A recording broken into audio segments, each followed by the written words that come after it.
জানাবো আগামী নির্বাচনে বিএনপি কতগুলো আসন পাবে। তাহলে কি মধ্যপ্রাচ্যে যুদ্ধের দাবানল জ্বলে উঠছে, প্রশ্ন জামায়াত আমিরের। এবং সর্বশেষে জানাবো এনসিপির কেন্দ্রীয় কার্যালয়ের নিচে নেতাকর্মীদের লক্ষ্য করে ককটেল নিক্ষেপ, 2 জন আহত। সংবাদ শিরোনাম, এবারে বিস্তারিত। তাহলে কি মধ্যপ্রাচ্যে যুদ্ধের দাবানল জ্বলে উঠছে, প্রশ্ন জামায়াত আমিরের। যুক্তরাষ্ট্রের আল উদেইদ বিমান ঘাঁটি লক্ষ্য করে রাতে ক্ষেপণাস্ত্র হামলা চালিয়েছে ইরান। এরপরই মধ্যপ্রাচ্যে থমথমে পরিস্থিতি বিরাজ করছে।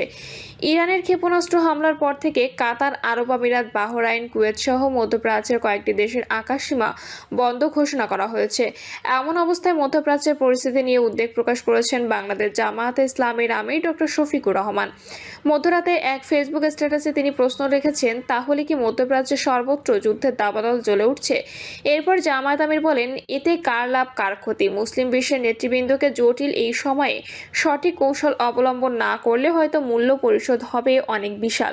ডক্টর শফিকুর রহমান বলেন, সবাইকে দায়িত্বশীল ভূমিকা পালন করতে হবে, এর কোনো বিকল্প নেই। ভাইয়ের রক্তে অন্য ভাই গোসল করুক, এটা আমরা চাই না। আগামী নির্বাচনে বিএনপি কতগুলো আসন পাবে।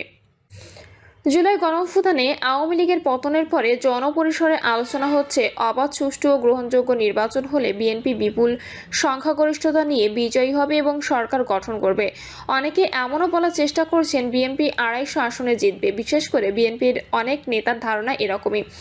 উদাহরণস্বরূপ বলা যায়, গত 27 মার্চ চাঁপাইনবাবগঞ্জ জেলা যুবদলের ইফতার মাহফিলে বিএনপি চেয়ারপারসনের উপদেষ্টা হারুনুর রশিদ বলেন, বর্তমান পরিস্থিতিতে বাংলাদেশের নির্বাচন হলে বিএনপি একাই 90 ভাগের বেশি আসন পাবে।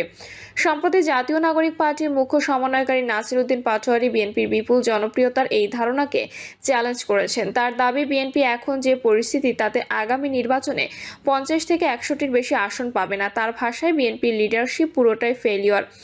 আমরা মনে করি না বিএনপি নির্বাচনে বিজয়ী হবে। হারুনুর রশিদ আর নাসির উদ্দিন পাটোয়ারি দুজনই পরিস্থিতি শব্দটিতে জোর দিয়েছেন। একজন মনে করেছেন পরিস্থিতি পুরোপুরি অনুকূলে, অন্যজন মনে করছেন পরিস্থিতি বিএনপির অনুকূলে নেই। এনসিপি নেতা নাসির উদ্দিন এই পরিস্থিতির জন্য দলটির নেতৃত্বকে দায়ী করেছেন। অর্থাৎ বিএনপির জনপ্রিয়তা নিয়ে তিনি সন্দেহ পোষণ করছেন না, বরং দলের বর্তমান পরিস্থিতি বিবেচনায় এটা বলছেন।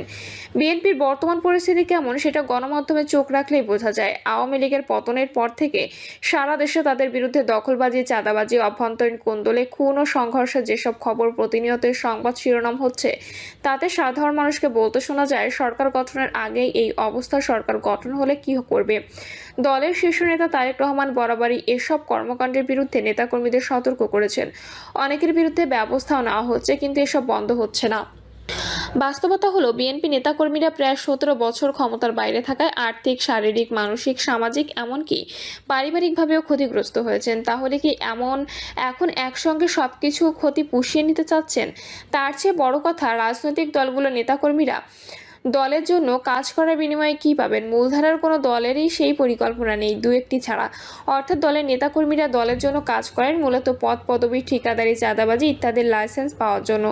অধিকাংশ দলেরই কোনো অর্থনৈতিক পরিকল্পনা নেই যে তাদের নেতাকর্মীরা দলের জন্য কাজ করার বিনিময়ে সম্মানজনক উপায়ে কি পাবেন। ফলে যখনই সুযোগ আসে তারা যে কোনো উপায়ে টাকা কামাতে ঝাঁপিয়ে পড়ে।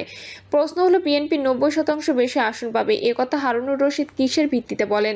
তারা জরিপ করেছেন। একইভাবে বিএনপি 50 থেকে 100টির বেশি আসন পাবে, এই কথা নাসির উদ্দিন ব্যক্তিগত ধারণা নাকি তার দলও এমনটা মনে করে?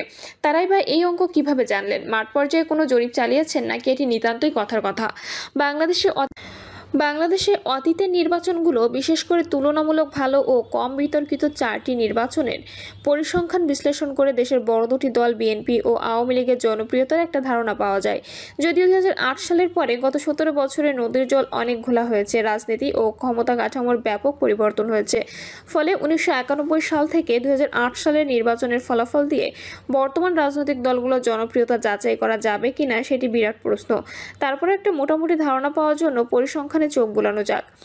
1991 সালে নির্বাচনে বিএনপি জয়ী হয় 140টি আসনে, ভোট পায় 30.8%। আওয়ামী লীগ জয়ী হয় 88টি আসনে, ভোট পায় 30.1%। 1996 সালে সপ্তম জাতীয় সংসদ নির্বাচনে আওয়ামী লীগ জয়ী হয় 146টি আসনে, ভোট পায় 37.44%। বিএনপি জয়ী হয় 116টি আসনে, ভোট পায় 33.60%। 2001 সালে নির্বাচনে বিএনপি জয়ী হয় 193টি আসনে, ভোট পায় 41.1%। আওয়ামী লীগ জয়ী হয় 62টি আসনে, ভোট পায় 40.2%। 2008 সালে অনুষ্ঠিত নবম জাতীয় সংসদ নির্বাচনে আওয়ামী লীগ জয়ী হয় 230টি আসনে, ভোট পায় 48.4%। বিএনপি জয়ী হয় মাত্র 30টি আসনে, কিন্তু ভোট পায় 32.50%। অর্থাৎ আসন সংখ্যায় দুই দলের বিশাল পার্থক্য হলেও ভোটের শতকরা হারের পার্থক্য সেই তুলনায় অনেক কম। এই চারটি নির্বাচনের দল দুটির প্রাপ্ত ভোটের সংখ্যার গড় হিসাব করে দেখা যায়, আওয়ামী লীগ পেয়েছে 38.9% ভোট আর বিএনপি 34.57%। সেই হিসাবে সরল অঙ্কে এটা বলা যায়, দেশের 38.9% মানুষ আওয়ামী লীগের পক্ষে ছিল আর বিএনপির পক্ষে ছিল 34.57% মানুষ।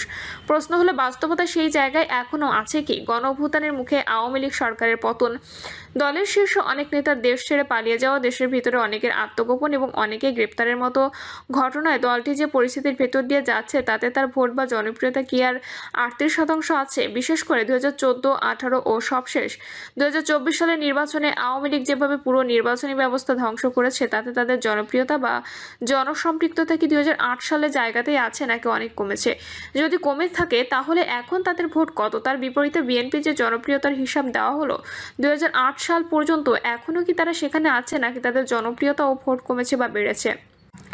2014 থেকে পরবর্তী তিনটি নির্বাচনের মধ্যে দুটি নির্বাচনে বিএনপি বর্জন করেছে। একটিতে অংশ নিলেও বিতর্কিত নির্বাচন হওয়ায় ওই নির্বাচনের ফলাফল দিয়েও বিএনপি জনপ্রিয়তা মাপার সুযোগ নেই। কিন্তু বাস্তবতা হলো 2008 সালে নির্বাচনের পর থেকে টানা 3 মেয়াদে ক্ষমতায় থাকাকালীন বিএনপির ওপর ক্ষমতাসীন আওয়ামী লীগ যে দমন পীড়ন চালিয়েছে তাতে অনেকেই মনে এই সন্দেহ তৈরি হয়েছিল যে বিএনপি হয়তো আর কোনোদিন মেরুদণ্ড সোজা করে দাঁড়াতে পারবে না, কিন্তু হয়েছে উল্টো। অব্যাহত দমন পীড়নের মুখে থেকেও বিএনপি আরও শক্তিশালী হয়েছে, কিন্তু তার জনপ্রিয়তা 35% আছে নাকি বেড়েছে তা কমেছে সেটি পরীক্ষা করা যায়নি। এই পরীক্ষার একমাত্র উপায় অবাধ, সুষ্ঠু ও গ্রহণযোগ্য নির্বাচন। বিএনপি যদি প্রায় 35% ভোট থাকে তাহলে তাদের 105টি আসনে জয়ী হওয়ার কথা। সেই হিসেবে নাসিরউদ্দিন পাটোয়ারি খুব ভুল কিছু বলেননি, কিন্তু অতীতের পরিসংখ্যান বলছে ভোটের শতকরা হার কম হলেও আসন সংখ্যা অনেক বেশি হতে পারে। যার উদাহরণ 2008 সালের নির্বাচন। ধরা যাক গত 15 বছরে আওয়ামী লীগের ছোট অনেক কমেছে, কিন্তু সেটা কত? 25 থেকে 30% ভোটও কি তাদের নেই? যদি থেকে থাকে, আওয়ামী লীগ নির্বাচন করতে না পারলে সেই ভোটাররা আগামী নির্বাচনে কোন দলকে ভোট দেবে? তারা কি ভোট দেওয়া থেকে বিরত থাকবে? আওয়ামী লীগের প্রধান দোষর এমন অভিযোগে আগামী নির্বাচনে জাতীয় পার্টিকেও নির্বাচন করতে না দেওয়ার একটা দাবি আছে এনসিপির তরফে। তারা এখনও এই দাবিটি সরাসরি উত্থাপন করেনি, কিন্তু জাতীয় পার্টির ব্যাপারে তাদের যে অবস্থান তাতে হয়তো শিগগির এই দাবি তুলবে। সুতরাং সরকার যদি আওয়ামী লীগের মতো জাতীয় পার্টির রাজনৈতিক কার্যক্রম নিষিদ্ধ করে এবং তারা যদি শেষমেশ নির্বাচনে অংশগ্রহণের সুযোগ না পায় তাহলে তাদের ভোটাররাই বা কাকে ভোট দেবে? অনেকে মনে করেন জাতীয় পার্টি ভোটের মাঠে থাকলে আওয়ামী লীগের ভোটগুলো তারাই পাবে। এমন আশঙ্কা থেকে এনসিপি বা জামায়াত ইসলামী হয়তো